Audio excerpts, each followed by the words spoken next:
กราบถวายความเคารพพระเถรานุเถระครูบาสังฆะที่เคารพอย่างสูงทุกรูปเจริญสุขสวัสดีสาธุชนท่านผู้ฟังทุกคนทุกท่านสำหรับสาธุชนท่านผู้ฟังที่ได้เก็บรับฟังรายการธรรมาภิวัตน์นั่นเป็นรายการวิทยุเพื่อการเผยแผ่พระพุทธศาสนาส่งเสริมการศึกษาและพัฒนาสังคมรายการนี้รับผิดชอบโดยอาตมาภาพพระสาธิตธีระปัญโยประธานมูลนิธิธีระปัญโยตั้งอยู่ณที่พักสงฆ์สถาบันธรรมาภิวัตน์บ้านศพเตินตำบลศพปาดอำเภอแม่เมาะจังหวัดลำปางรายการนี้ออกอากาศทุกวันอังคารในเวลาตี 5ไปจนถึง7 โมงเมื่อเจ้าผ่านทางสถานีวิทยุในเครือข่ายสถานีวิทยุคลื่นสีขาวเพื่อชาวประชาซึ่งมีอยู่หลายคลื่นหลายสถานีหลายจังหวัดออกอากาศผ่านทาง Facebook Live ซึ่งเป็นไลฟ์สดของสถานีวิทยุวัดฝายหินบันทึกเทปเอาไปออกอากาศผ่านทางสถานีวิทยุเพื่อการศึกษาและพัฒนาอาชีพ Radio Network FM 99.50 เมกะเฮิรตซ์ของวิทยาลัยเทคนิคกพพแม่เมาะทุกวันศุกร์ตั้งแต่เวลา8 โมงเมื่อเจ้าเป็นต้นไปแล้วก็เอาไปออกอากาศผ่านทางเพจมูลนิธิธีระปัญโยซึ่งท่านผู้ฟังสามารถไปติดตามรับฟังย้อนหลังไปก๊อปปี้ลิงก์ไปคัดลอกลิงก์เอาไปส่งเอาไปแชร์ให้กับญาติธรรมทั้งหลายได้ยินได้ฟังกันได้แถมตัวท่านผู้ฟังวันนี้เรายังปะกันในบรรยากาศของฤดูฝนซึ่งก็เป็นปลายฝนต้นหนาวท่านผู้ฟังก็ยังมีฝนชุกอยู่ในช่วงนี้เป็นช่วงส่งท้ายนะฮะเกิดความร่มรื่นเกิดความชุ่มเย็นในฤดูฝนซึ่งบางที่เนาะมีภาวะน้ำท่วมขังอยู่เพราะฉะนั้นตอนนี้ท่านผู้ฟังอาจจะต้องระมัดระวังโดยเฉพาะในพื้นที่ที่อยู่ใกล้ห้วยใกล้ดอยใกล้แม่น้ำต้องระวังน้ำป่าไหลหลากดินโคลนถล่มน้ำล้นตลิ่งซึ่งอาจจะทำให้เกิดความเสียหายถึงทรัพย์สินถึงชีวิตของเขาได้แต่ว่าถ้าหากว่าเขาป้องกันเนี่ยก่อนเนาะมันอาจจะลดผลกระทบที่มันจะเกิดขึ้นทำให้การสูญเสียไม่ว่าจะเป็นทรัพย์สินและชีวิตเนี่ยมันอาจจะน้อยลงแล้วก็ส่วนหนึ่งเนี่ยสัตว์สิ่งหิ่งห้อยท่านผู้ฟังที่มากับน้ำไม่ว่าจะเป็นงูตะเข็บตะขาบแมงป่องตลอดจนถึงยุงลายซึ่งเป็นพาหะนำโรคหลายโรคไม่ว่าจะเป็นโรคไข้เลือดออกโรคชิกุนกุนย่าโรคมาเลเรียนะฮะที่อาจจะทำให้เขานั้นเสียชีวิตได้ได้รับบาดเจ็บได้อันนี้ก็ต้องระมัดระวังกันนะฮะก็ที่จริงก็จำเป็นต้องระวังนะทุกสถานการณ์ที่เราใช้ชีวิตนะพุทธศาสนาเนี่ยโดยเฉพาะพระพุทธเจ้าเพิ่นฝากไว้กับพุทธศาสนิกชนว่าเอาทั้งหลายนะควรใช้ชีวิตด้วยความบ่ประมาทอันนี้เป็นคำสั่งเสียของพระพุทธเจ้าก่อนที่พระองค์จะปรินิพพานลง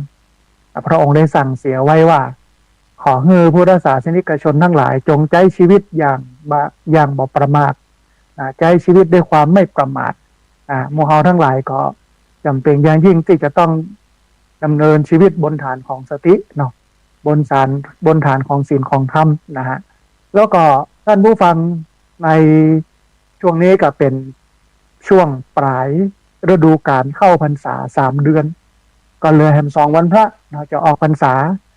หลังจากนั้นก็เป็นฤดูกาลของกฐิน กฐินนาทานนะที่พักสงฆ์สถาบันธรรมาภิวัตน์ปีนี้บ่ได้จัดนะเพราะว่าบ่ได้มีเจ้าภาพที่จริงมี มีเจ้าภาพแต่เปิ้นขอถอนตัวเฮาก็เข้าใจเปิ้นนะด้วยความที่เศรษฐกิจบ่ดีโดยความที่ข่าวพระสงฆ์องค์สังฆเจ้าเนาะมาแรงกันในช่วงที่ผ่านมาเปิ้นก็เลยเกรงว่าจะบ่ค่อยสะดวกนะอาตมาภาพก็โอ้ตามใจคุณโยมเลยนะก็รอดูนะว่าท่านใดจะมาเป็นเจ้าภาพแต่ถ้าบ่มีก็ปุ้นปลายเดือนพฤศจิกายนก็จะจัดพระป่านะสักกองหนึ่งก็พอแล้วนะฮะในปีนี้นะฮะถึงแม้ว่าเป้าหมายที่ตั้งไว้มันอาจจะช้าไปหน่อยนึงนะติดขัดโน่นนี่นั่นเรื่องเศรษฐกิจเรื่องอะไรอย่างเงี้ยแต่ก็บ่เป็นหยังก็ค่อยๆไปกันนะฮะท่านผู้ฟังวันนี้จะพาท่านผู้ฟังไปดูข้อมูลเรื่องของคนจนในประเทศไทยว่าณวันนี้เนี่ยประเทศไทยมีคนจนกี่เปอร์เซ็นต์แล้วก็เหตุใดทำไมคนจนเหล่านี้ถึงยังจนอยู่ยังจะเป็นเหตุเป็นปัจจัยที่ทำให้คนจนเหล่านี้ก้าวขึ้นสู่เปิ้นฮ้องว่าชนชั้นกลางคนนะวัยไปเจว่าวัยกลางคนนะเป็นชนชั้นกลางก็แล้วกันแล้วก้าวเข้าสู่ความเป็นนั่นคนที่มีเงินเป็นเศรษฐีว่ามันมีความเปลี่ยนไปได้มากน้อยแค่ไหนอย่างไรโดยความที่ช่วงนี้ภาวะเศรษฐกิจมันก็ตกต่ำลงเนาะเราจะสังเกตได้จากสินค้าทางการเกษตรทุกชนิดนะบอกว่าจะเป็นผลไม้กลากไม้พดแผ่วทุเรียน ปกติทุเรียนเนี่ยจะกินเตื้อหนึ่งเนี่ยราคาแพงแต่ปีนี้ถูกมากรวมไปจนถึงข้าวโพดนะซึ่งวันนี้หลายพื้นที่ก็เริ่มได้รับความเดือดร้อนเพราะว่ากิโลหนึ่ง3 บาทบาฮักความชื้นเตือนเนี่ยถ้าฮักความชื้นก็จะลดลงแถมรวมไปจนถึงมันสำปะหลังคือไอ้อย่างที่เกษตรกรผลิตเนี่ยเงินผู้ฟังมักจะราคาตกต่ำแต่กับแรกตรงกันข้ามกับน้ำมันประเทศที่มีน้ำมันเพื่อนสามารถกำหนดราคาน้ำมันได้ แต่เขาเนี่ยไม่สามารถกำหนดราคาสินค้าการเกษตรของเขาได้ขึ้นอยู่กับกลไกของตลาดนะขึ้นลงได้ตามกลไกตลาดแต่ว่าน้ำมันเนี่ยมีการบักบนเลยว่าต้องเต้าอี้เต้าอันเนี่ยก็เป็นเรื่องที่น่าเอ็นดูพี่น้องเกษตรกรนะฮะเดี๋ยวก็มาอู้กันเรื่องนี้ท่านผู้ฟังแต่ก่อนที่จะไปถึงเรื่องของคนจนเนี่ยมีข่าวให้ท่านผู้ฟังได้มาร่วมทำบุญโดยเฉพาะในเรื่องของการมาร่วมเป็นเจ้าภาพเสาปูนแล้วก็ลวดหนามล้อมสวนไผ่เวรุวันจำนวน10 ไร่คือ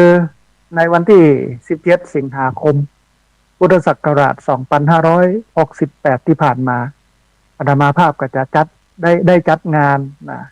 ปลูกไผ่สร้างมนต์จำนวน10 ไร่ 1,000 ต้นก็มีญาติโยมได้มาร่วมทำบุญตึงออกโครงตาลแล้วก็มาปลูกตัวเนี่ย300 กว่าคนท่านผู้ฟังเยอะพอสมควรก็ช่วยกันปลูกไปตอนนี้ก็ติดหมดแล้วบ่มีต้นไหนตายแต่ตอนนี้กำลังดูว่าถ้าเข้าหน้าแล้งมาเนี่ยยังมีงัวแล้วก็ควายของชาวบ้านที่เพิ่นเลี้ยงกันรอบๆบริเวณที่พักสงฆ์เนี่ย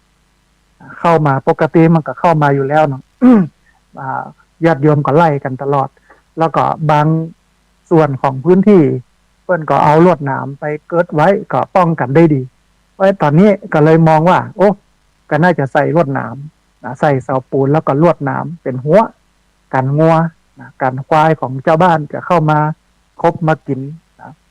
ต้นไผ่ที่เขาปลูกนะฮะก่อนระดมทุนกันท่านผู้ฟังเสาปูนต้นละ150 บาทจะใช้อยู่ที่จำนวน80 ต้น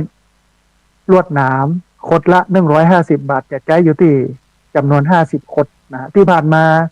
มีญาติโยมได้มาร่วมบุญกันเพราะว่าจะเป็นคุณแม่ขจรสารพีคุณโยมรัตนาพรสารพีคุณโยมนวรัตน์สารพีครอบครัวนายตะสุชาติมีคุณแม่จันเรือนใสแม่เพ็ญทิมวางแม่สมคิดอินทรวิจิตรแม่กันนิกาพินโยแม่สาริกาพินโยแม่ปาวรีอินสุวรรณแม่นิตยาภักดี มีร้อยตำรวจตรียุทธชัยภักดีมีนางสาวพัชรีภักดีมีคุณแม่อุบลเตชะนันตาแม่สุภาพรอินทรีแม่สุภัตตาคำป่าแล้วท่านอาจารย์พระครูชลทานพิทักษ์มีคุณโยมโสรวันมีแม่บัวไขจิงกัมคุณแม่สีดาคนงามแม่น้อยกัดนัดร้อยตำรวจตรีวิชัยภูพิงมีคุณแม่สายทองธัญแก้วแม่สุแก้วคำอ้วนแม่อุไรวันอภิธันกรคุณประนอมปุ๋ยวงศ์คุณละวีวันคุณศิรินลดาชัยโสคุณแม่นิตยาจินดาปลูกคุณแม่ลัดลิตีโปธาคำคุณแม่สมจิตใจเย็นคุณจินดาสีใจวงศ์คุณดวงทรัพย์แสนคำวงศ์คุณแม่สมจันทร์แก้วมาลาคุณสมจิตใจเย็นคุณแม่ทองคำพรหมมินทร์แม่เพนขาวเตี้ยพร้อมญาติธรรมคุณแม่อมราวงแหวนแม่จงดีเชื้อกันคาคุณแม่สีทรเปรมจิตโยมแม่กนกพิษชัยนาแม่จันทิพย์อินตะปัญญาแม่บุญปั่นตาเหียงแม่กัลยาดวงตาแม่สุนีสุรินแม่บัวลอยชัยนาคุณแม่บัวพัดคำอินตามีโยมแม่สุทัศน์ดีมูลมีป้อถาวรคุณแม่กันตุลมีป้อวอนแม่อนงฝ่ายนันตาแม่บุญรัตน์วัชระขจรกุลแม่บัวลอยยะโสภาแม่จันทรานันทสิงห์แม่จันนวลกันทมูลนะฮะก็ตอนนี้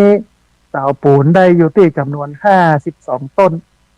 ลวดหนามได้อยู่ที่47คดนะฮะลวดหนามใจ50คดก็เหลืออยู่ที่4คดนะท่านผู้ฟังส่วนเสาปูนใจอยู่ที่80ต้นตอนนี้ได้52ก็เหลืออยู่ประมาณ28ต้นนะเพราะฉะนั้นท่านผู้ฟังที่ฟังอยู่ทางบ้านเนาะก็เรียนเชิญเจริญพรได้มาร่วมทำบุญเสาปูนกับลวดหนามเอามาล้อมส่วนภัยเวลุวันไว้ท่านผู้ฟังที่ฟังอยู่สามารถร่วมทำบุญได้ที่ธนาคารกรุงไทยชื่อบัญชีที่พักส่งสถาบันธรรมาภิวัตรหมายเลขบัญชี5360755318เป็นธนาคารกรุงไทยชื่อบัญชีที่พักส่งสถาบันธรรมาภิวัตรหมายเลขบัญชี5360755318อันนี้ท่านผู้ฟังสามารถได้มาร่วมทำบุญกันได้เดี๋ยวท้ายรายการก็จะประกาศบอกกล่าวแห่งกำหนึ่งนะฮะท่านผู้ฟังตอนนี้มาถึงเรื่องของเขาที่อู้ถึงเรื่องของความทุกข์ความยากความจนความลำบากนะฮะในเว็บไซต์ของ TNN เนาะเปิ้นก็อู้ถึงเรื่องนี้ขึ้นมานะฮะก็คือเรื่องความลำบากยากจนความทุกข์ความยากของพี่น้องชาวบ้านเนี่ยเปิ้นบอกว่าในปี2567คนไทยมีคนจนอยู่ที่ 3.43 ล้านคนจนในไทยนั้นเพิ่มขึ้นทุกระดับอันนี้เป็นเว็บไซต์ TNN เมื่อวันที่17กันยายนพุทธศักราช2525ก็คือ2568นะฮะท่านผู้ฟังเพิ่นบอกว่าประเทศไทยมีคนจนเพิ่มครอบครัวหรือว่าครัวเรือนที่ยากจนก็เพิ่มทั้งคนจนยังเพิ่มขึ้นในทุกระดับโดยคนยากจนนั้นมีรายได้ตกวันละประมาณ100 บาทสะท้อนสภาพความเหลื่อมล้ำที่ยิ่งมีสูงนักขึ้นคือตรงเนี้ย ถ้าหากว่าเรามองเป็นเรื่องปกติก็เป็นเรื่องปกตินะท่านผู้ฟังแต่ถ้ามองว่ามันเป็นเรื่องวิกฤตมันก็เป็นวิกฤตเพราะว่าหลายๆประเทศณเวลานี้บอกว่าจะเป็นประเทศอินโดนีเซียประเทศเนปาลประเทศฟิลิปปินส์3ประเทศที่อาตมาภาพอู้เนี่ย เป็นประเทศที่เปิ้นกำลังมีม็อบแล้วก็ มอบเสร็จแล้วในการต่อต้านรัฐบาลที่ทุจริตแล้วก็หัวใจของการลุกขึ้นมาต่อต้านเนี่ยลึกสุดนะเหตุผลลึกสุดก็คือความเหลื่อมล้ำต่ำสูงความรวยที่มันรวยห่างกับคนจนหลายเต้ามันทำให้เกิดความเหลื่อมล้ำต่ำสูงขึ้นมามันทำให้เกิดการกดทับคนยากคนจนนะคนยากคนจนก็เลยรวมตัวกันลุกขึ้นมาสู้นะฮะลุกขึ้นมาสู้ประท้วงต่อต้านนะมันก็เลยนำไปสู่สงครามกลางเมืองนำไปสู่การเผาอย่างต่างๆในหลายประเทศก็เป็นอย่างอี้ท่านผู้ฟังนะคนจนก็จนคนรวยก็รวยทีนี้ เพื่อนบอกว่าจากรายงานการวิเคราะห์สถานการณ์ความยากจนและก็ความเหลื่อมล้ำในประเทศไทยปี2567ของสภาพัฒน์เพิ่งกะจี้ว่าในปีที่ผ่านมาเนี่ยประเทศไทยมีคนจนเพิ่มขึ้นเป็น 3.43 ล้านคือ3,430,000 คนเกิดเป็นร้อยละ 4.89 ของประชากรทั่วประเทศคือมันเพิ่มขึ้นท่านผู้ฟังจำนวน 2.3 ล้านคนในปีก่อนหรือว่าเพิ่มมากกว่า1 ล้านคนใน1 ปีทำให้จากที่จำนวนคนจนเนี่ยซึ่งลดลงมา4 ปีซ้อนมันเด้งเพิ่มขึ้นมาในปีที่แล้ว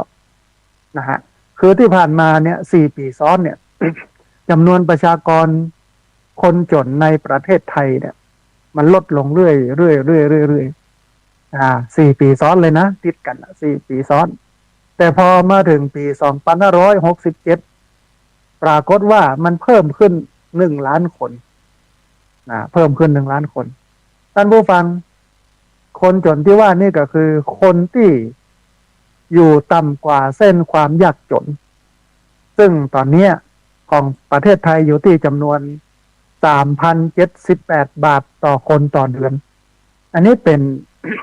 เงินต่ำสุดนะของคนที่มีเงินเท่ากับว่าคนที่อยู่ใต้เส้นความจนจะมีรายได้ประมาณวันละ103 บาทต่อคนเท่าอันถ้าคนที่มีค่าตอบแทน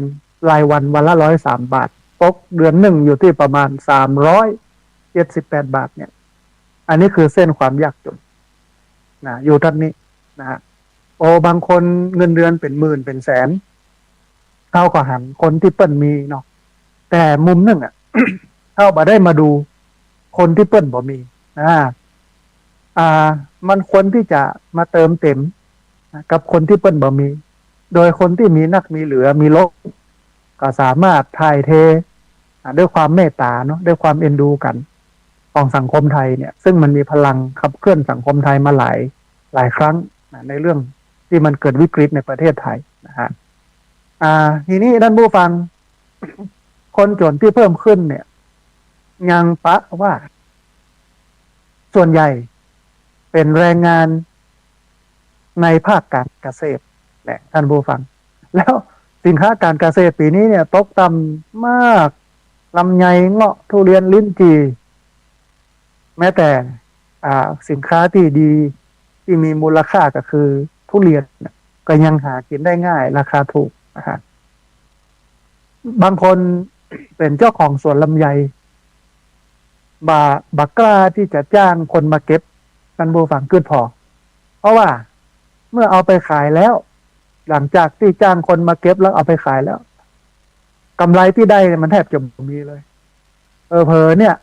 บ่พอจ่ายก้าอันคนงานที่มาเก็บด้วยซ้ำซึ่ง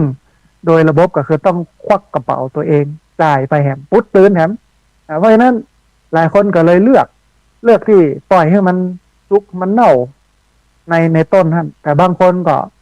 เอาไปแปรรูปเอาไปเป็นลำไยอบแห้งอย่างเงี้ยเป็นต้นนะฮะทีนี้ท่านผู้ฟังคนจนที่เพิ่มขึ้นเนี่ยเป็นคนจนในภาคการเกษตรเกิดเป็นสัดส่วนถึง45.49มีครัวเรือนยากจน ประมาณ 1.3 ล้านนะเกิดเป็นร้อยละ 3.68 ของครัวเรือนทั้งหมดแล้วก็ยังเพิ่มขึ้นจากประมาณ 6.86 แสนครัวเรือนในปีก่อนหน้าหมายความว่าความจนเนี่ยเพิ่มขึ้นมาถึง 3.4 แสนครัวเรือนในปีเดียวซึ่งค่าใช้จ่ายเฉลี่ยเนี่ยครัวเรือนหนึ่งก็จะตกอยู่ที่ประมาณ 7,938 บาทต่อคนต่อเดือนนะฮะต่อครัวเรือนต่อเดือนรายงานยังปะแหมว่าจำนวนคนจนในทุกระดับเพิ่มสูงขึ้นเมื่อเทียบกับปีก่อนอันนี้สำคัญนั้นผู้ฟังทำได้ชัดว่าช่องว่างความยากจนและก็ระดับความรุนแรงของปัญหาความยากจนเพิ่มสูงขึ้นเมื่อเทียบกับปีก่อนทีนี้หากมาดูพื้นที่นั้นก็จะปะว่าคนจนมีสัดส่วนในพื้นที่ภาคตะวันออกเฉียงเหนือก็คือภาคอีสานมากที่สุดคือ 34.63%รองลงมาคือภาคใต้ 27.01% แล้วก็ภาคเหนือ 18.62% แล้วก็ภาคกลางอยู่ที่ 17.68% ขณะที่กรุงเทพนั้นมีความยากจนเพียง 2.05% เท่านั้นโดยจังหวัดอย่างจังหวัดแม่ฮ่องสอนแล้วก็จังหวัดปัตตานีนั้นมีความยากจนเรื้อรังมายาวนานกว่า 15 ปีท่านผู้ฟังนะในภาคเหนือเนี่ยจนที่สุดอยู่ที่จังหวัดแม่ฮ่องสอนภาคใต้ก็อยู่ที่ปัตตานีนะฮะทีนี้กลุ่มที่บ่ได้เรียนหนังสือท่านผู้ฟังเป็นกลุ่มที่มีสัดส่วนคนจนสูงที่สุดเกิดเป็นร้อยละ 14.21%แต่ถึงอย่างนั้นก็ปะว่าคนจนเข้าถึงสวัสดิการรักษาพยาบาลที่สูงผู้สูงอายุที่ยากจนทับเบี้ยยังชีพผู้สูงอายุเพิ่มขึ้นและคนพิการที่ยากจนก็รับเบี้ยคนพิการเพิ่มอย่างมีนัยสำคัญโดยรายงานเพิ่นสรุปว่าท่านผู้ฟังประเทศไทยยังคงเผชิญกับสถานการณ์ความเหลื่อมล้ำในหลายมิติโดยเฉพาะรายจ่ายและการศึกษาอันนี้ก็เป็นเรื่องที่น่าเป็นห่วงมันก็เป็นอันระเบิดเวลาเนาะของในประเทศไทยตอนเนี้ยถ้าบักแก้ข้อเนี้ยปัญหามันก็จะเกิดปะทุขึ้นมาเหมือนประเทศอื่นๆที่กำลังปะทุไม่ว่าจะเป็นประเทศเนปาลประเทศฟิลิปปินส์ประเทศไอ้อย่างต่างๆเนี่ยนะที่เฮาหันกันประเทศอินโดนีเซียเนาะนะฮะอันนี้คือรายงานวิเคราะห์สถานการณ์ความยากจนและความเหลื่อมล้ำในประเทศไทยปี 2567 ของสภาพัฒน์คุณโยมกรุณพรเทพพยัญชนะเปิ้นเป็นคอลัมนิสต์ของอัน TNN ในเว็บไซต์ TNN เปิ้นก็เอาข้อมูลนี้มาเสนออาตมาภาพก็อ่านดูแล้วก็มองว่าโอ้มันเป็นประโยชน์กับท่านผู้ฟังวันนี้ก็เลยเอามาสะท้อนให้ท่านผู้ฟังได้เห็นว่าณวันนี้ภาวะเศรษฐกิจสังคมประเทศไทยเข้าสู่ภาวะเศรษฐกิจวิกฤตมันจะร้ายแรงกว่าปี 2540 ในยุคนั้นประน้องว่ายุคต้มยำกุ้งยุคต้มยำกุ้งเนี่ยคนเจ็บก็คือคนชนชั้นกลาง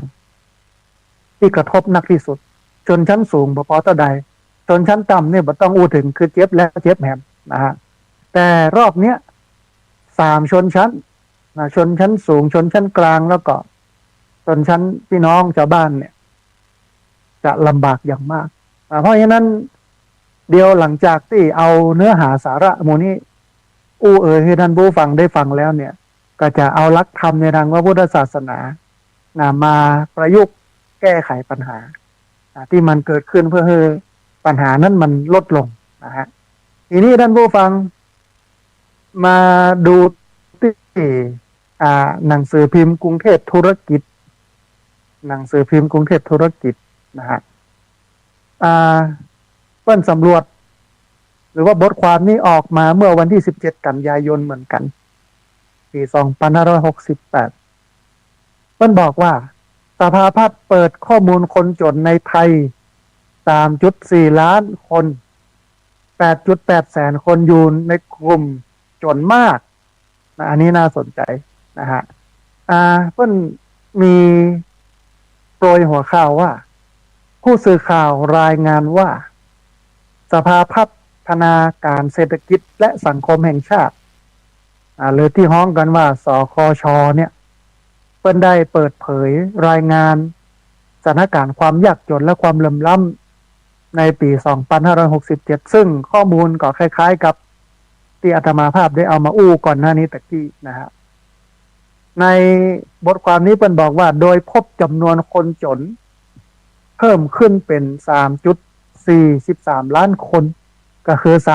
3,430,000 คนหรือ4.89% ของประชากรทั้งหมดเพิ่มขึ้นจากปี 2566 อยู่ที่ 3.41% โดยในปีนี้ได้ปรับเส้นความยากจนสูงขึ้นมาอยู่ที่จำนวน 3,078 บาทต่อคนต่อเดือนจากเดิมอยู่ที่ 3,043 บาทต่อคนต่อเดือนเส้นความยากจนถ้ามีรายได้ต่อคนต่อเดือนจำนวน 3,043 บาทเนี่ยก็ถือว่าเป็นคนจนตอนนี้ปรับขึ้นมาแหมน้อยนึงอยู่ที่ 3,078 บาทนะฮะทีนี้ท่านผู้ฟังท่านบอกว่าแม้ว่าสถานการณ์ความยากจนของไทยจะมีแนวโน้มปรับตัวดีขึ้นอย่างต่อเนื่องในหลายปีที่ผ่านมาก็คือเท่าที่ได้อู้ไว้ในตะกี้ว่า4 ปีซ้อนที่ผ่านมาเนี่ยเส้นความยากจนคนจนมันเริ่มลดลง4 ปีซ้อนแต่การเพิ่มขึ้นของคนจนในปี2567เนี่ยถือเป็นสัญญาณเตือนที่ควรเฝ้าระวังอย่างใกล้ชิดโดยเฉพาะในช่วงเศรษฐกิจโลกแล้วก่อนในประเทศเผชิญกับความไม่แน่นอนจากหลายปัจจัยคือเศรษฐกิจวันเนี้ยบอกว่าจะเป็นสหรัฐอเมริกาเป็นจีนที่ใหญ่ๆที่กลุ่มอินเดียก็ตามที่กลุ่มประเทศนี้ไว้เนี่ยโลกนี้ไว้เนี่ยตอนเนี้ยทั่วโลกกำลังสั่นคลอนเรื่องเศรษฐกิจบดีเศรษฐกิจตกต่ำนะฮะ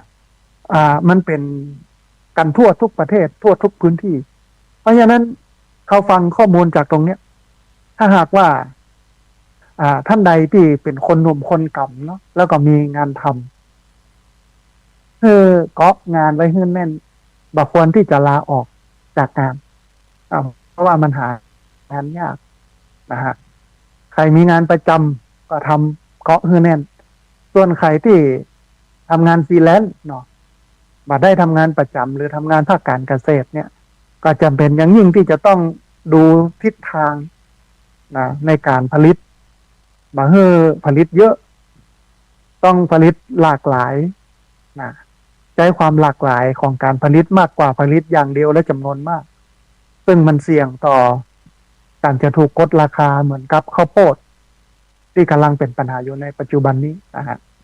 นี้ท่านผู้ฟังรายงานเพิ่นบอกว่าลักษณะของพลวัตก็คือลักษณะของการเปลี่ยนแปลงความยากจนเนี่ยทำให้ประชาชนสามารถเปลี่ยนสถานะระหว่างจนแล้วก็ไม่จนได้ตามปัจจัยเชิงโครงสร้างทางเศรษฐกิจสังคมหรือว่าผลกระทบจากภัยธรรมชาตินะจากเปลี่ยนจากจนมาบ่จนเนี่ยมันสามารถเปลี่ยนแปลงได้แล้วก็4 ปีซ้อนที่ผ่านมาประเทศไทยเปลี่ยนแปลงจากคนจนมาสู่ความไม่จนเป็นชนชั้นกลางเยอะโดยเฉพาะกลุ่มคนเปราะบางต่อความยากจนมีจำนวนเพิ่มสูงขึ้นในทุกระดับความรุนแรงนะกลุ่มคนจนมากซึ่งเป็นกลุ่มคนที่มีระดับรายจ่ายเพื่อการอุปโภคบริโภคต่ำกว่าเส้นความยากจนเกินกว่า 20% มีอยู่จำนวน 879,000 คนหรือมีรายได้เพื่อการอุปโภคบริโภคประมาณ615 บาทต่อคนต่อเดือน แล้วก็คนกลุ่มคนจนน้อยหรือกลุ่มคนที่มีระดับรายจ่ายเพื่อการอุปโภคบริโภคต่ำกว่าเส้นความยากจนบ่เกิน20%ก็เพิ่มขึ้นเป็น 2.55 ล้านคนทีนี้มันมีปัจจัยอย่างพ้องที่ทำให้เกิดความยากจนหรือมันมีปัจจัยอย่างพ้องที่จะแก้ปัญหาเหล่านี้ได้นะฮะเพิ่นก็แบ่งออกเป็นส่วนๆนะท่านผู้ฟังเช่นภาคการเกษตรในรายงานของสภาพัฒน์เนี่ยเพิ่นชี้หันว่าแรงงานในภาคการเกษตรเนี่ยยังคงเป็นกลุ่มที่มีความเสี่ยงต่อความยากจนที่สุดโดยมีจำนวนคนจนเนี่ยเกิดเป็นร้อยละ 45.49% ของคนจนทั้งหมดมันสะท้อนถึงความเปราะบางเชิงโครงสร้างของภาคเกษตรที่ต้องเปิ่งปารายได้จากการผลิตนะซึ่งมีความผันผวนสูงตามสภาพอากาศและก็ราคาสินค้าเกษตรที่มันบ่แน่นอนนะฮะผลกระทบจากการเปลี่ยนแปลงสภาพภูมิอากาศนะยังยิ่งเพิ่มความเสี่ยงให้กับการเกษตรทำให้ครัวเรือนเกษตรจำนวนมากยังคงตกอยู่ในภาวะยากจนเมื่อเศรษฐกิจภาคการเกษตรเผชิญกับภาวะการชะลอตัวของภาคการเกษตรอันเนี้ยเป็นข้อมูลที่เราควรฟังท่านผู้ฟังสำหรับคนที่ทำการเกษตรอย่างอำเภอแม่เมาะจังหวัดลำปางเนี่ยสิ่งหนึ่งที่พี่น้องชาวบ้านปลูกกันนักก็คือข้าวโพดปลูกเยอะมากท่านผู้ฟังแล้วก็บ่ได้มองคือบ่ได้ดูข้อมูลรอบด้านก่อนจะปลูกก่อนจะเนี่ยอย่างเนี่ยบ่ได้ดูข้อมูลรอบด้านมันก็เหมือนกับเกษตรกรทั่วไปที่โอ้เปิ้นปลูกแล้วเปิ้นรวยปีแล้วเนี่ยเปิ้นปลูกปลูกข้าวโพดโอ้เปิ้นได้รายได้จังดีมีอยู่สัก2 เจ้าเนี่ยปีแล้วเนาะและปีนี้เนี่ยหันว่าเปิ้นรวยนะก็เลยแห่กันไปปลูกให้หมดมันก็เข้าระบบภาวะทางเศรษฐศาสตร์ว่าถ้าผลผลิตมีเยอะความต้องการมีเท่าเดิมเนี่ยราคาของผลผลิตมันจะย่อมถูกลงแน่นอนนะอันนี้คือหลักการของมันนะแต่ถ้าผลผลิตมีน้อยความต้องการมีเท่าเดิมราคาของผลผลิตทางการเกษตรก็จะแปลงนะแต่ว่าวันเนี้ยด้วยความที่เฮาปีแล้วเปิ้นปลูกได้นักโลกปีนี้เขาช่วยกันปลูกมันจะได้ราคาดีมันจะไปดีได้อย่างไรท่านผู้ฟังในเมื่อสินค้ามันเฟ้อสินค้ามันเยอะความต้องการต่อเดิมเนี่ยราคามันย่อมถูกลงแน่นอนเหมือนกันตอนเนี้ยข้าวโพดแล้วมันบัลลังก์ก็จะเป็นปัญหาต่อไปทั้งหน้านะฮะนอกจากปัญหาอื่นๆในภาคการเกษตรและมันมีความผันผวนขึ้นลงของราคาของมันที่สำคัญที่สุดภัยธรรมชาติที่เกิดขึ้นบอกว่าจะเป็นภัยแล้งน้ำท่วมเนี่ยมันก็เป็นปัญหานักสำหรับสินค้าทางการเกษตรที่ผลิตอยู่อันนี้คือสำคัญเลยทีเดียวมันก็ต้องดูฟ้าฝนดูช่วงเวลานะฮะแล้วก็ปลูกมอกคือมันบ่พอเยอะแต่ว่าปลูกหลากหลายเนี่ยมันก็จะได้ประโยชน์อย่างมากนะฮะอันนี้คือภาคการเกษตรเนาะทีนี้มาดูความเหลื่อมล้ำสถานการณ์ความเหลื่อมล้ำท่านผู้ฟังสถานการณ์ความเหลื่อมล้ำของสังคมไทยเนี่ยยังอยู่ในระดับทรงตัวโดยค่าสัมประสิทธิ์ความบ่เสมอภาคด้านรายจ่ายเนี่ยมันลดลงเพียงเล็กน้อยจาก 0.335% ในปี 2566 มาอยู่ที่ 0.333 ในปี 2567 นะคือลดลง2% ประชากรกลุ่มที่มีรายจ่ายต่ำสุด 20% เนี่ยใช้จ่ายเงินประมาณครึ่งหนึ่งของรายจ่ายทั้งหมดไปกับเรื่องของอาหารเรื่องเครื่องดื่มในขณะที่กลุ่มที่มีรายจ่ายสูง 10% มีแนวโน้มใช้จ่ายเงินไปกับสินค้าและบริการอื่นที่บ่ใช่ปัจจัยพื้นฐานเช่นการครอบครองยานพาหนะเทคโนโลยีการสื่อสารการท่องเที่ยวแล้วก็บริการสุขภาพเอกชนมันก็มี2 ส่วนพี่น้องที่เป็นชนชั้นหลักยา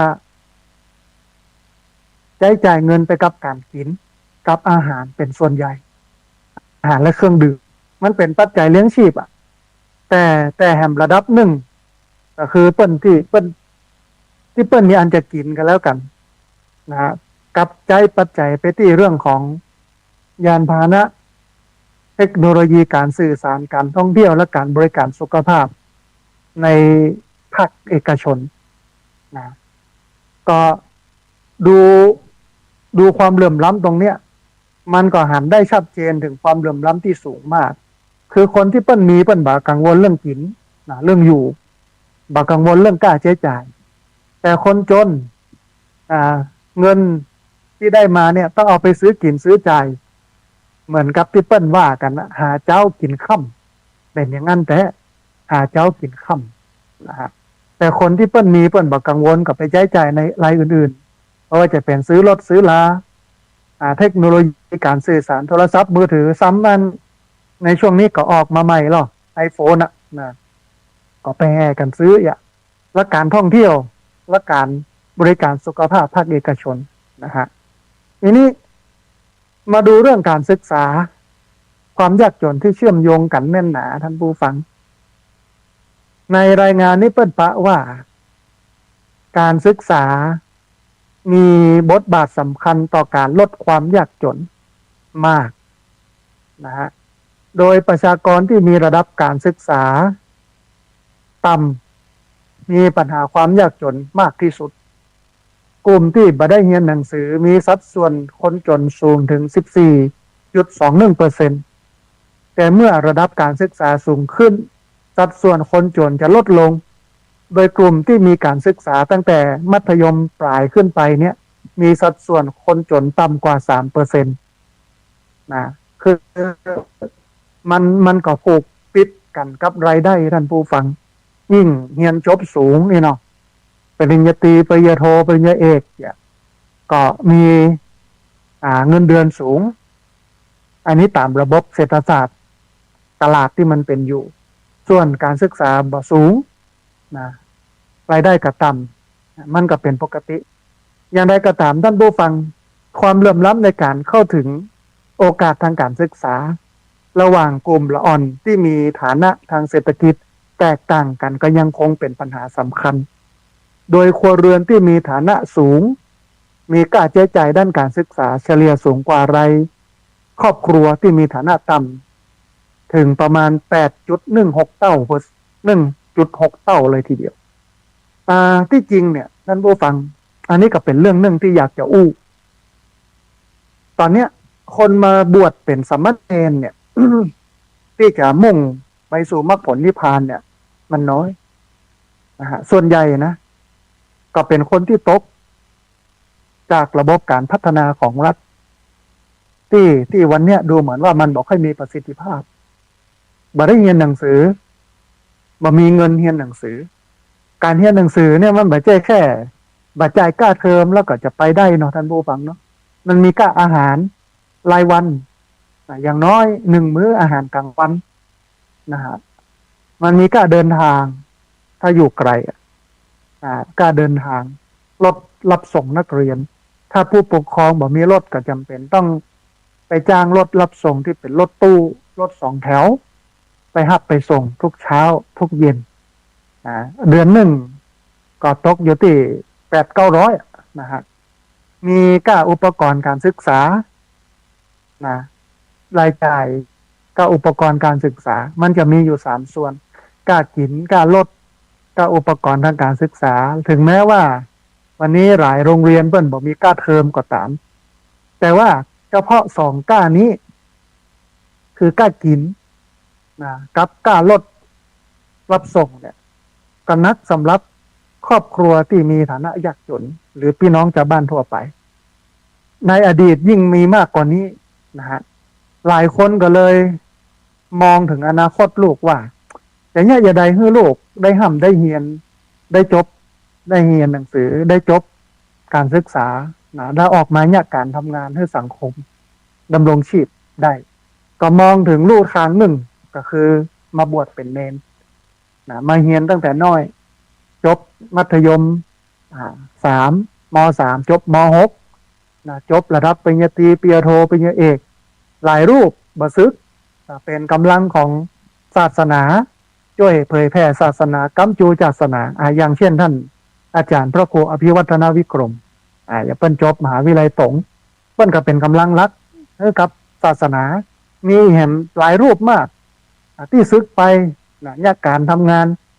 มันก็ดีกว่าที่เปิ้นบ่ได้มาเฮียนสมัยเป็นละอ่อนแล้วไปกินเหล้าเมายาเสพยาไปเป็นเด็กแว้นเนาะสร้างความวุ่นวายให้กับสังคมแต่พอเปิ้นมีโอกาสได้มาเฮียนมันก็ทำให้เปิ้นยกระดับไม่ว่าจะเป็นความคิดอย่างหลายอย่างให้เปิ้นเพิ่มสูงขึ้นนะฮะมันดีแต่ว่าวันเนี้ยคนที่มาบวชเนี่ยมองมุมหนึ่งก็คือคนยากจนนะแต่ประสิทธิภาพในเรื่องของกำกึศในเรื่องของความเข้าใจเนี่ยน้อยมากน้อยกว่าคนมาเก่าคนก่อนหน้านั้นคนก่อนหน้านั้นเนี่ยถึงแม้ว่าจะตุกจะจนแต่เปิ้ลมีความมุ่งมั่นสมองไบรท์เนาะแต่ยุคหลังๆมาเนี่ยคนที่บวชนะก็เป็นคนที่ตกระบบการศึกษาระบบพัฒนาของรัฐที่มีอยู่เนี่ยแล้วก็เป็นคนที่ความจำความเข้าใจมีน้อยนะคุณภาพมันก็น้อยลงพระสงฆ์องค์เนนที่เปิ้นสอนหนังสืออยู่เปิ้นกันนักขึ้นในเรื่องของการสอนการสั่งล่าตามล่าเนี่ยบางวัดมาเอาสัมมาเนน บอกว่าบ่อยากจะปวดหัวบ่อยากจะยุ่งบ่เหมือนเน้นมาเก้าเน้นสมัยตะก่อนนี่มันดีมันเนาะมันฟังแต่เน้นบ่เดียวมันลึกมันบ่ค่อยฟังเนี่ยมันก็เหมือนกับขยมเนาะวัดต่างๆสมัยตะก่อนมีขยมวัดต่างๆสมัยตะก่อนมีสัมมาเนนเต็มวัดไปหมดแต่ว่าสมัยนี้เนี่ยมันหายากอาจจะมีวัดใหญ่ๆในเมืองเท่านั้นนะวัดบ้านนอกคอกนานนี่ก็มีพระรูป2 รูปนะครับนี่คือสถานการณ์ที่มันเป็นอย่างนั้นนะฮะแต่ดีอย่างหนึ่งว่าพุทธศาสนาก็เป็นทางผ่านของคนได้เข้ามาเฮียนโหทั้งทางโลกและทางธรรมก็เป็นคนที่ดีขึ้นมาเพราะว่าได้รับการฝึกหัดคัดเกลาจากพุทธศาสนาทั้ง2 ส่วนนะฮะทีนี้ท่านผู้ฟังมาดูพื้นที่เทศบาลที่มีปัญหาความยากจนนักนะฮะในรายงานที่เปิ้นระบุว่าประชากรนอกเขตเทศบาลเนี่ยเผชิญกับภาวะยากจนสูงกว่าประชากรในเขตเทศบาลอย่างชัดเจนและภาคใต้เนี่ย มีสัดส่วนคนจนสูงที่สุดของประเทศโดยเฉพาะในพื้นที่3 จังหวัด ชายแดนภาคใต้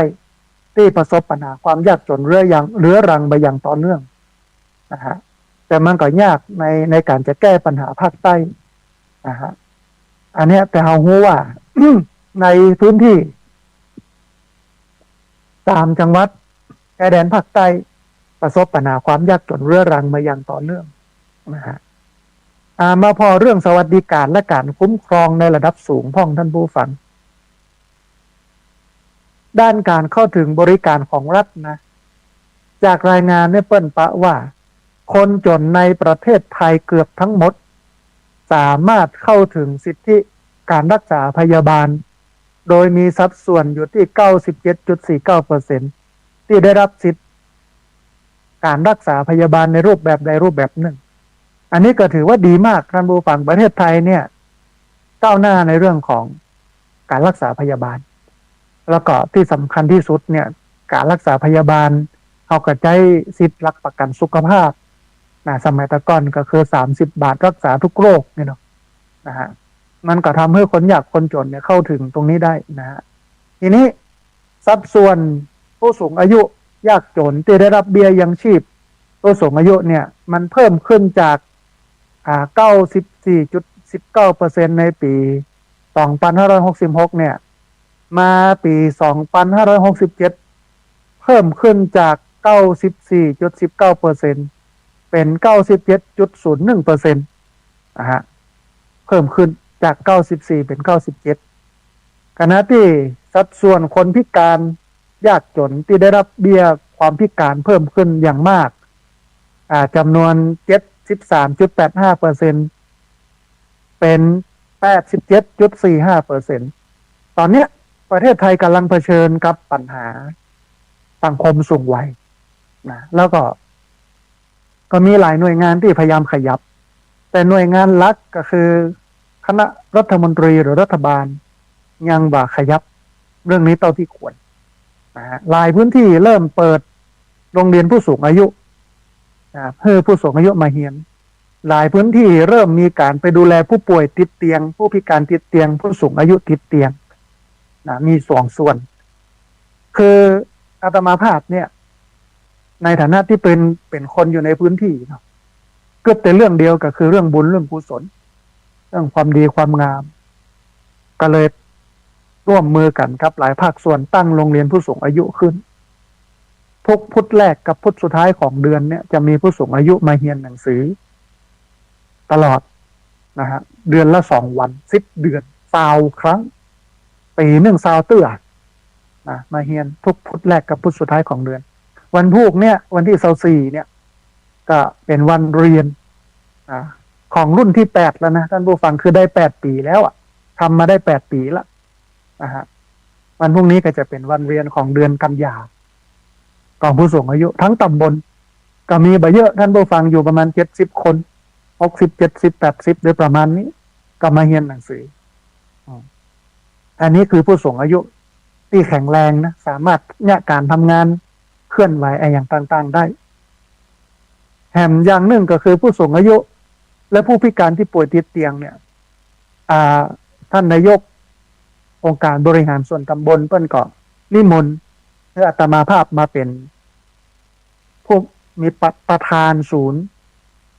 พัฒนาและฟื้นฟูคุณภาพชีวิตผู้สูงอายุและผู้พิการศูนย์เนี่ยมีหน้าที่ไปสำรวจข้อมูลคนป่วยติดเตียงในตำบลร่วมกันกับโรงพยาบาลส่งเสริมสุขภาพตำบลหมอพร้อมกับอสม.ที่เปิ้นไปผ่านการอบรมการดูแลผู้ป่วยผู้สูงอายุติดเตียงที่เปิ้นฮ้องกันว่า 4G นี่นะจำนวนอย่างน้อย74 ชั่วโมงไปอบรมมา74 ชั่วโมงหลายคนก็ผ่านการอบรมมาเป็นปีนะเป็นผู้ช่วยพยาบาลได้เลยก็มีอยู่ทีมนึงมีอยู่ประมาณสัก9 คน10 คนมีคณะกรรมการบริหารรับงบประมาณจากสปสช.สำนักงานหลักประกันสุขภาพแห่งชาติปีหนึ่งก็200,000 ปลายนะฮะแต่ปีนี้เนี่ยสำรวจแล้วมีผู้พิการทั้งตำบลอยู่ที่ประมาณ49 คนหรือว่า49 รายก็ของงบสปสช.ไปเสร็จแล้วเปิ้นอนุมัติงบก็มาดูตามแคร์แพนคือหมอเปิ้นเขียนแคร์แพนเขียนไว้ว่าใครต้องการใช้อย่างใดแผ่นเพิดการนั้นการนี่กาก็เอามาซื้อไว้กับมาเก็บไว้ที่พักสงฆ์สถาบันธรรมาภิวัตร3 เดือนไปแจกเตือนหนึ่งกับใจกุ้มไปถึง3 เดือนแจกเตือนหนึ่งกับใจกุ้มไปถึง3 เดือน3 เดือน3 เดือนทีเดียวกับแผ่นเพิดและก็มี CG ก็คือผู้ที่ผ่านการอบรมการดูแลผู้สูงอายุผู้ป่วยติดเตียงไปดูแลแถมอย่างน้อยอาทิตย์ละครั้งอย่างน้อยนะอาทิตย์ละครั้งไปดูแลไปเจ็ดเนื้อเจ็ดตัวทำความสะอาดไปเปลี่ยนแพมเพิร์สอย่างแล้วก็ที่สำคัญที่สุดก็คือสอนญาติใกล้ชิดทำเป็นทำเป็นและท่านผู้ฟังที่ผ่านมาก็สำรวจจำนวนผู้พิการที่สามารถเคลื่อนไหวได้คือลุกขึ้นได้อย่างได้แต่บ่สามารถที่จะเดินได้เมื่อสำรวจแล้วในปีเนี้ย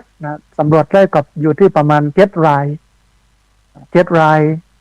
งบประมาณในการซื้อรถเข็นวีลแชร์มันบ่มี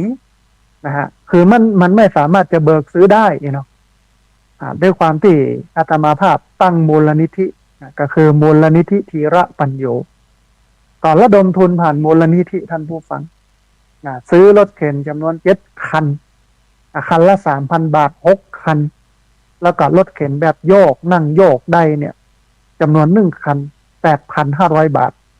ก็ตกอยู่ที่เงินจำนวน 20,000 ปลายๆเกือบ 30,000 บาทญาติโยมก็ให้หอมกันมาเสร็จแล้วก็เอาไปซื้อรถเข็นวีลแชร์เอาไปแจกตามพื้นที่เป้าหมายมียายคนหนึ่งท่านผู้ฟังเปิ้นนั่งรถเข็นที่เอาไปเปิ้นละเนี่ย ลูกเพิ่งก็อุ้มใส่รถเข็นเสร็จแล้วก็เข็นยายไปที่ตลาดไปโน่นไปปะหันโน่นหันนี่หันนั่นยายเพิ่นดีใจ ยายมีความสุขอ่ะหันยายเพิ่นมีความสุขอ่ะโอ้ที่ผ่านมานี่ป่วยติดเตียงนะบ่ได้ไปไหนเลยอยู่กับบ้านเนี่ยแต่พอมีรถเข็นวีลแชร์ที่ญาติโยมนะทำบุญกันมาเนี่ยอาตมาภาพก็ไปซื้อไปแจกเปิ้ลเนี่ยเปิ้ลก็มีความสุขหันเปิ้ลมีความสุขเขาก็มีความสุขนะฮะเนี่ยแต่ว่าประเทศไทยก็เป็นประเทศที่ดีดีเพราะว่าเรามีระบบการรักษาพยาบาลที่ยอดเยี่ยมและราคาถูกนะฮะอันนี้ก็เป็นอันหนึ่งทีนี้มันมีข้อเสนอเชิงนโยบายของงานคนที่เขียนนะฮะของสภาพัฒน์สภาพัฒนาเศรษฐกิจและสังคมแห่งชาติก็มีข้อเสนอที่น่าสนใจท่านผู้ฟังมีอยู่ประมาณสัก3 ข้อใหญ่ๆ3 ข้อใหญ่ๆเลยทีเดียว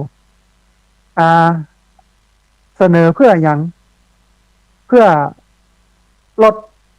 ความเหลื่อมล้ำแก้ปัญหาความยากจนและลดความเหลื่อมล้ำถ้าเนี่ย3 อย่างนี้ได้เนี่ยความยากจนของประเทศไทยจะลดลงและความเหลื่อมล้ำต่ำสูงของคนชนรากหญ้าชนชั้นกลางและชนชั้นสูงเนี่ยคือจนปานกลางรวย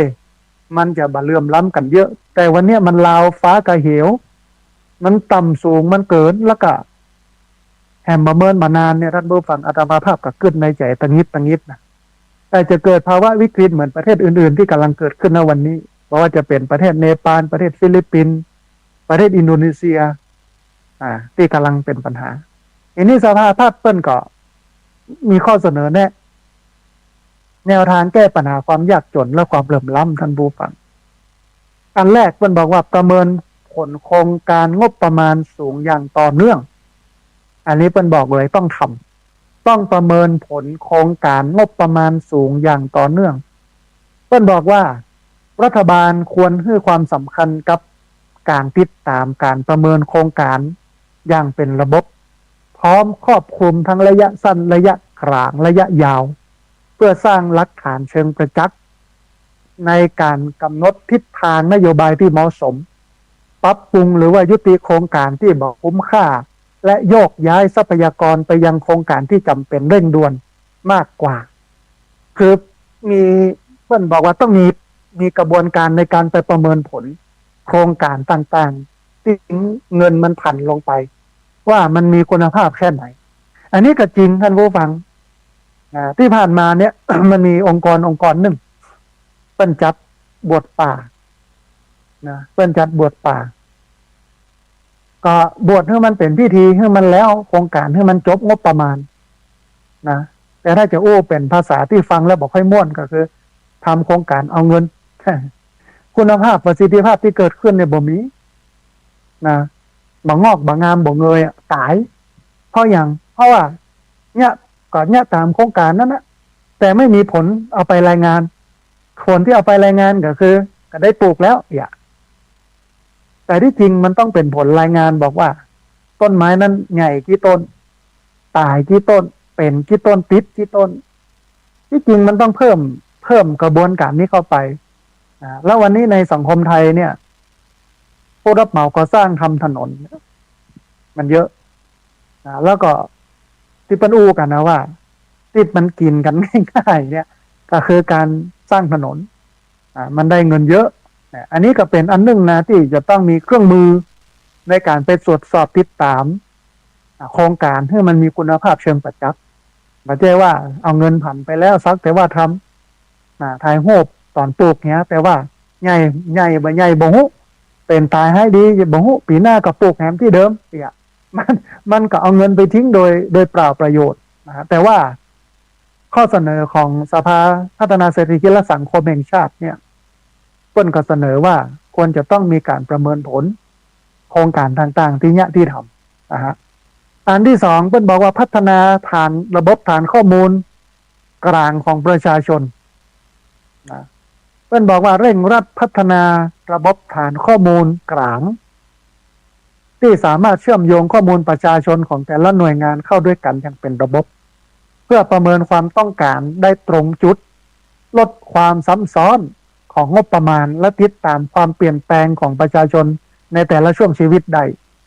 นะคือเรื่องวันเนี่ยประเทศไทยมันยังบ่มีการบูรณาการข้อมูล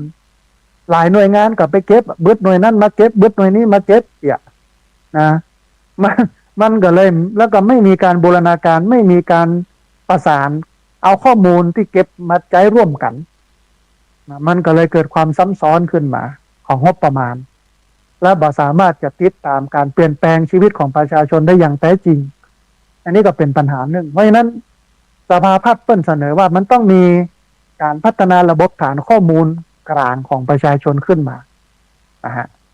และข้อสุดท้ายนะสภาพัฒน์บอกว่าจะต้องลงทุนโครงสร้างพื้นฐานการเกษตรอย่างยั่งยืนไปเน้นตรงนั้นเพราะว่าประเทศไทยเป็นประเทศที่ทำการเกษตรเยอะประชากรวันละเป็น70%มั้งนะทำการเกษตรอยู่เพราะฉะนั้นต้องไปลงทุนโครงสร้างพื้นฐานการเกษตรให้ยั่งยืนเน้นมาตรการ